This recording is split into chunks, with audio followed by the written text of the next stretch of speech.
what I meant was, kaya nakangiti yung Phillips Gold sa ating highlights kanina because they were trying to make a comeback. Yes. Nung set number 2, pero hindi nagpakawala, hindi nagpabaya. Itong koponan ni Coach Shami at convincing yung win na binigay nila. And I'd like to highlight again, yung error na yon na-control na ng signal. 4 na lang, di ba? Tama. Yung set number 2 compared to 9 in set number 1. Yes. And ngayon, nag-start aggressively ang Phillips Gold. So kung trending ang titingnan natin, partner, set 1 Phillips, Yes. set 2 Signal. Trending makuha kaya ng Phillips yung set number 3. Tingnan natin. We'll find out. HC Spikers, medyo kinapos yung palo ni Wenschu. At ang mga Phillips Gold 2-0. Ulitin natin, set number 1, gantong umpisa ng Phillips. Yes. Set number 2, gantong umpisa ng Signal. Oo. So parang ang trend, partner, kung sinong magandang umpisa. Oo, yun ang nananalo. Tingnan natin kung may panagot dito ang Signal. So far, it's Phillips. They're up by 2. HD Spikers. Oh! Gohing was there, but the hit of Usher was just too powerful. Oh, maririnig ko sa bagsak ng bola eh. Tama ng bola. Look at this replay. There goes the set. The hit went over the blockers. Going to sad a difficult time with that. Ganda rin ng basa ni Meldon, Oo, nakapwesto siya eh. Off the deflection, and that point will go to Phillips Gold. Myla Pablo on a roll for 3 Phillips. 3-1 ang ating score. Ladies Slammers ang mayabante. Hindi ako magtataka kung abutin tayo ng 5 set dito. Oh, hindi rin ako magtataka. Dahil sa nilalaro nitong dalawang teams na ito. April with the set. From the back. Meantime, Dowd to Olgard. That's the variety we were talking about earlier. Yes. Q. Lindsay again will go to Poe. Both teams reading the attacks very well. Chance ball. Hingpit at the net. Still alive. What a rally we're having here. Myla. Great dig by Hingpit. It's going to be a free ball here. Dowd. Oh, it's still alive. On the other side, Wentz said, tama na. Alam mo itong si Wentz, kanina pa siya hulog lang ng hulog, hulog ng hulog. And I was just about to comment on that until she told me, oh, wag ka na mag-comment. Oh, ito na, I'm hitting it hard. And what a hit. My read there, partner, correct me if I'm wrong, nahuli lang ng konti yung mahabang kamay ng Phillips Gold. Oh, tsaka, ano yung bola niya went in between the blockers. Kaya, oh, tama ka. Medyo nahuli yung blocking ng Phillips Gold. 3-2. Make it 3-all. Dahil kay Amanda Anderson, tying it at 3 apiece here in set number 3. Lots of threes here. Eto na naman, oh, running hit niya. Nahuli si Olgard doon by a little bit. Kailan pag si Anderson ang titira ng bola, kailangan on time ka sa blocking mo eh. Tabla tayo sa 3. Olgard. On the other side, Usher. Good dig there from Gohing. April will go back to the running hit. Gohing was there again. Jack shouting mine. Balik ang bola sa Signal. Q. Quick one. Oh, great dive coming from Vivas. Walang gusto magpatalo dito. Wala. Olgard, power! Behind that hit. Finally, Olgard puts a stop at that, but you can just see both teams didn't want to let up. Talagang, look at this replay. There goes the set, Olgard. Buti na lang na-deflect ni Anderson, if I'm not mistaken, yung palo ni Olgard. Otherwise, man, that would have been really, wow, you know, sight to see. And babalikan ko, JKP, yung observation mo, no? Yes. Dito sa combo, sa duo ni Lindsay Dowd and Alexis Olgard. Yes. The variety of hits. A dink, Oo.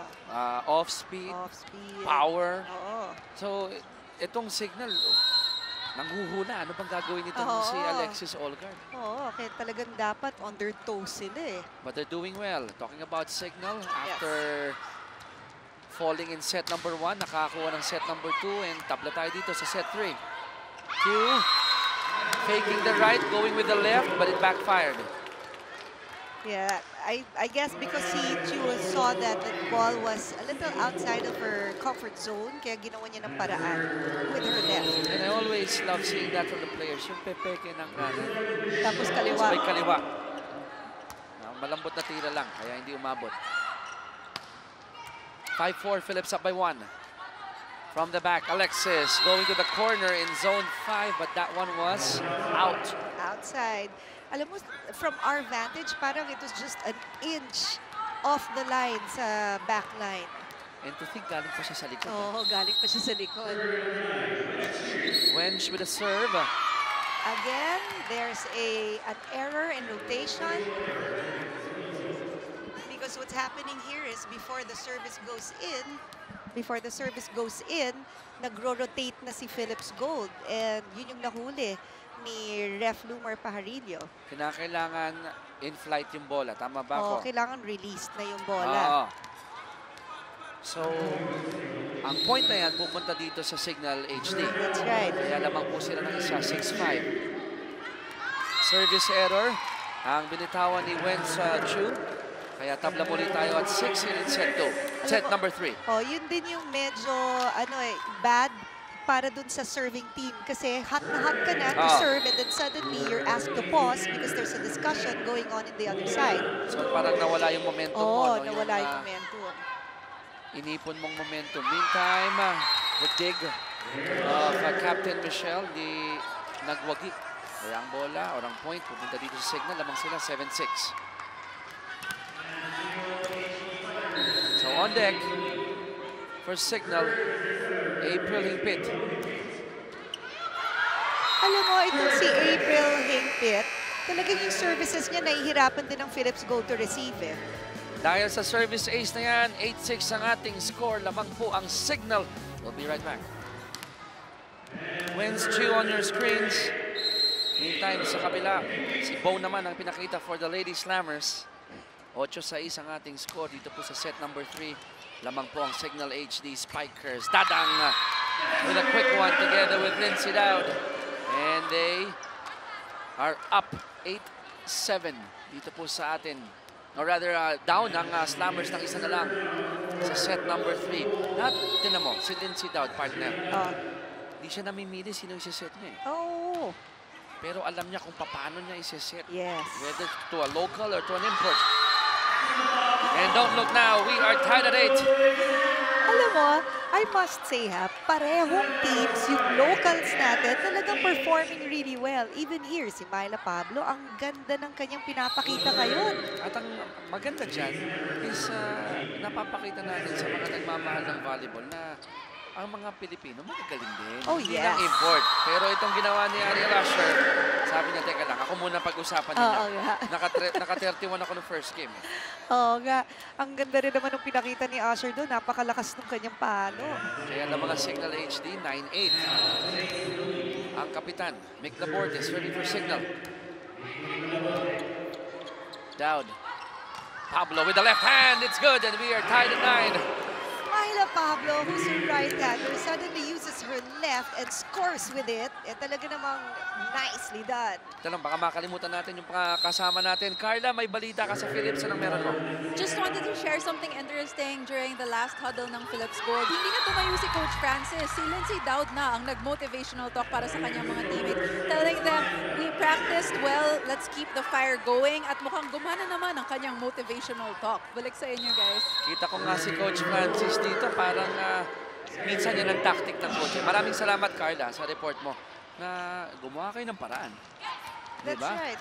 Tsaka yun naman talaga ang ang role ng setter. Talagang ikaw ang leader vocally. Ang ganda naman. Tingnan mo to. Leader parang nag-usap kayo ni Lindsay Dowd. Binigyan niya ako ng magandang entrada. Tapos ang ganda rin ang pinakita niyang set. Look at this communication between the middle blocker, Allguard, and Dowd. Perfectly created a beautiful sentence with that hit.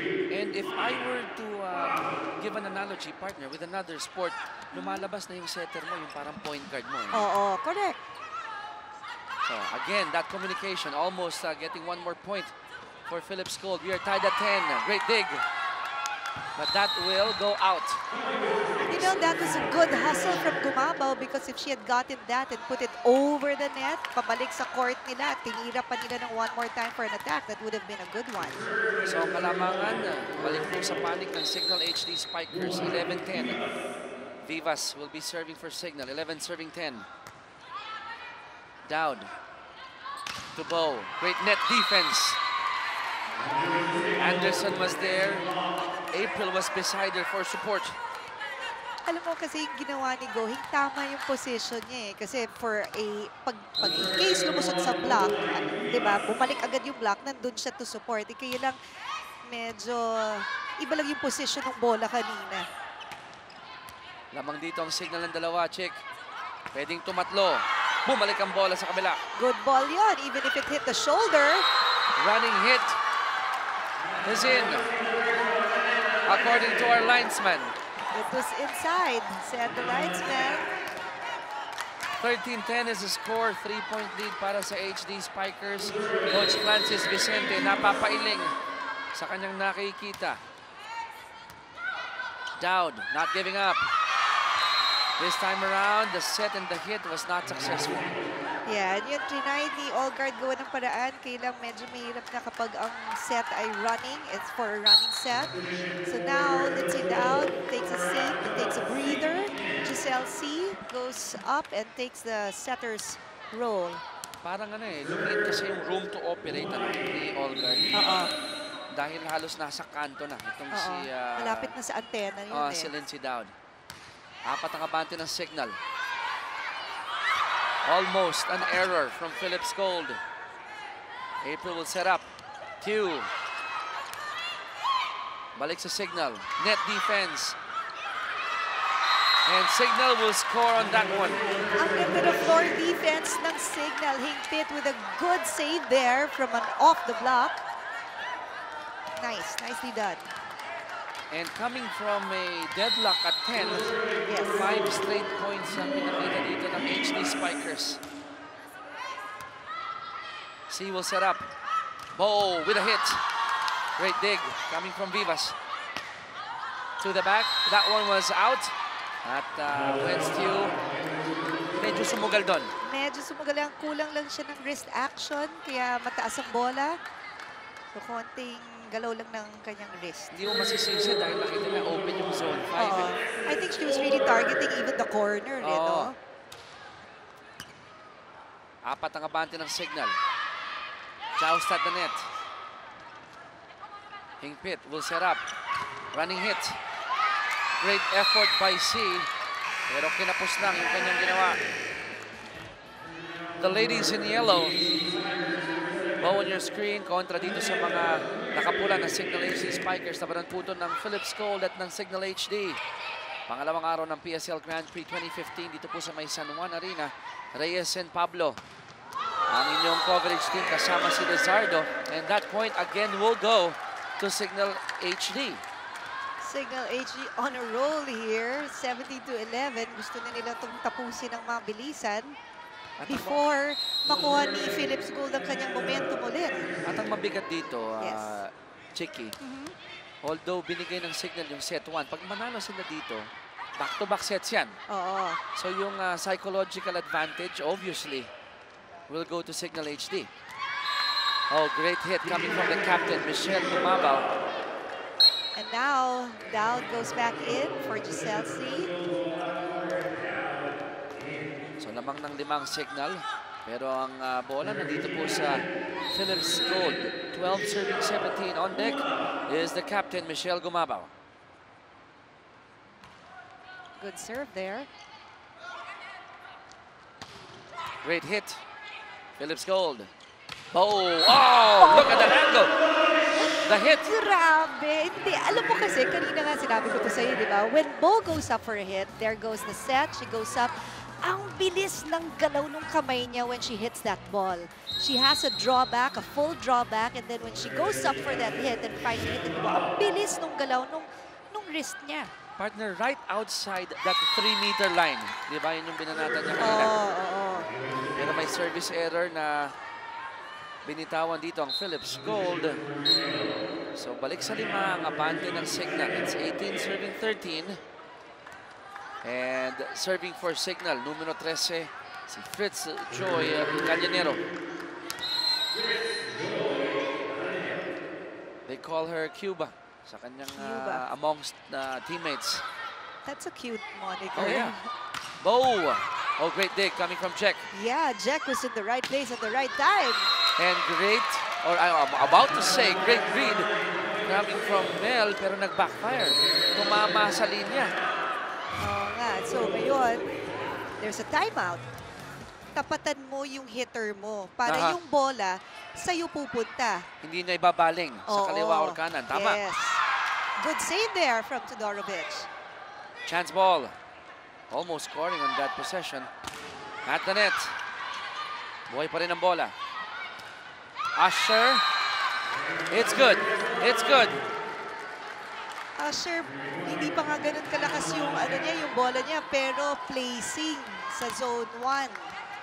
At yung term na ginamit mo, maririnig mo yan sa mga coaches, di ba? Na hindi mo naman kinakailangan power all the time. And that's an ace. Yeah. By Fritz Joy. That was an ace. Alam mo kasi, rule of thumb, di ba? Kung saan ang kanan mo at doon bumagsak yung bola or doon papunta yung bola, sa'yo yun. Kaya, nagdalawang isip si Gumabaw if she was gonna get that or not. Kasi nasa kaliwa niya yung bola. Kaya lang, you know, you have to consider also the training of the US. Kasi ang katabi doon ni Gumabaw was all guard. So yung tinuturo nyo sa amin, kayo nila Tex, kayo nila Denise, sa mga naglaro ng high-level volleyball, walang iyo. Yes. Puro akin. Correct. Puro Dapat. akin. Bow. Balik sa HD Spikers. Usher with a soft one. Back-to-back points for Ariel Usher. I like the expression on her face. Nice smile. 22-13. Check namang sila ng Sham at humingi ng timeout muli. Itong Phillips Gold. Pero tingnan natin itong ginawa ni Usher. Kontrapelo. Ang ganda. Hinulog lang talaga niya yung bola. No one was there for that. And yung expression niya, oh boy. That says it all. And I'd like to mention, kaya medyo na-challenge din siguro, itong Lady Slammers partner, their oldest player is 25 years old. Okay. So hindi ganun kabeterano. Dito sa kabila, marami silang nasa mga 26, 28, and their oldest is 35. There you go. So baka yung experience lumalabas din dito. Yes. 10 abante ng Signal HD, So 23-13. In other words, not because you're old, disadvantage ka na to the team, hindi. diba? Tibay ng ano yan, dibdib yan pag medyo may edad ka na. Yeah. Laborde apologizing to Hingpit. Narinig ko yung, nabasa ko yung bibig ni Mick. Sabi niya, ako, mali yung footing. And siguro hindi na rin niya sinugal kasi baka matamilo pa. Baka ma-sprain pa. That's right. 14 serving 23. Boyana ang nag-serve for Phillips Gold. Usher with a powerful hit. Again, that expression. Yeah, ngayon one more point and they get the set. So 24-14. Riza Mandapat now went in for Vivas. And the expression on the face of Coach Francis earlier, thinking ahead na. Set 4 na ang pinag-iisipan. Oo. Lindsay. And Dadang knew it. Yes, there was Check a ball. touch. Right. Ito, mental toughness ang kailangan ng Phillips Gold dito kung gusto nilang humabol. 24-15 is our score in favor of Signal HD.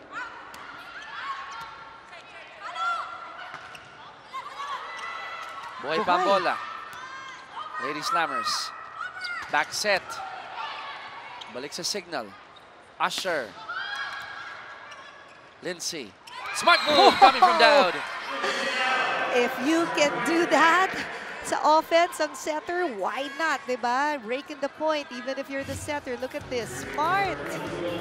And Nice if I'm not mistaken, parang ngayon lang yung ginawa yan. Oo. Sa game na to. Sa game na to. Ngayon lang. First attempt, successful agad. 24-16.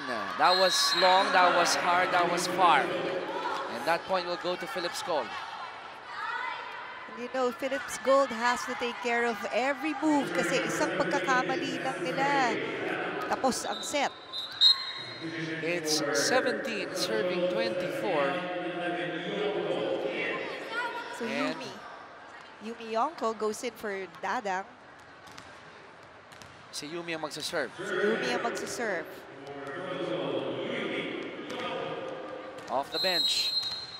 Para sa Phillips Gold. 17 serving 24. Good serve. Running hit. Usher will close this one to the score of 25-17. Back-to-back sets ang nakuha ng Signal HD Spikers. They're up in set count 2-1. Set number 4 when we return.